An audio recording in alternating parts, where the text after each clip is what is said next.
let's get into how to go into the Mii Maker interface. Let's start with the Nintendo Switch 1. So, in order to do so, you go to System Settings, you scroll down to where it says Mii, M-I-I, then you can click on Create/Edit a Mii. So, here's a problem with the Switch 1. Let's say you change your background to the black theme. It doesn't turn the black theme up into the Mii Maker. That's really unfortunate.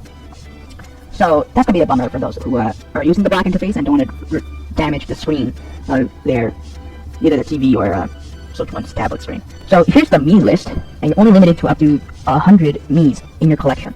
Here you can create a new Mii, either from scratch, choose a lookalike, or copy from an amiibo. Amiibos are basically those Nintendo action figures that are like additional downloadable content to certain aspects of a certain game. So for instance, in Smash Bros, you can use it as your main file. Here's an example of what you can do. Okay, choose a lookalike. Let's just do male. So this is what choose a lookalike looks like. Let's take a look at each component of the different features when creating the Mii. So here are the facial structures, the skull. You have 12 options.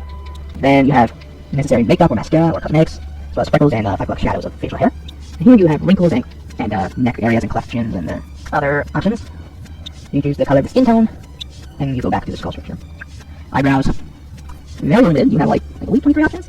Yeah, it's 23. Well, actually 24 if you have an option for no eyebrows. Anyway, back on to the Mii Maker.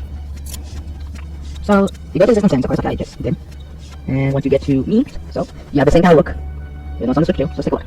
So, now, with this, you have the black theme enabled. That's amazing. Nintendo should make an update on the Switch 1 to do that. So, here, you don't have your limitation on the top right, unlike with the Switch 1, but you have a better...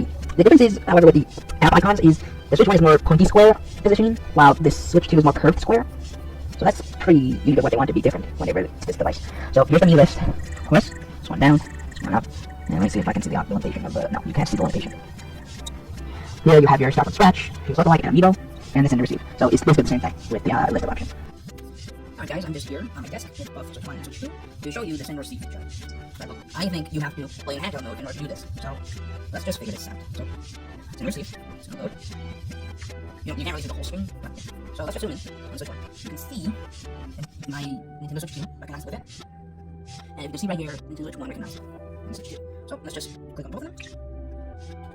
And here are your options to transfer. You can transfer all your Miis or certain ones. So I'm going to go down to those test dummies that I made in this video. So I'm going to transfer test 1 Mii to test 2 to my Switch 2, and test 2 to my Switch 1. So let's start off with, I think we can do both of them at the same time. Let's start with both of them at the same time.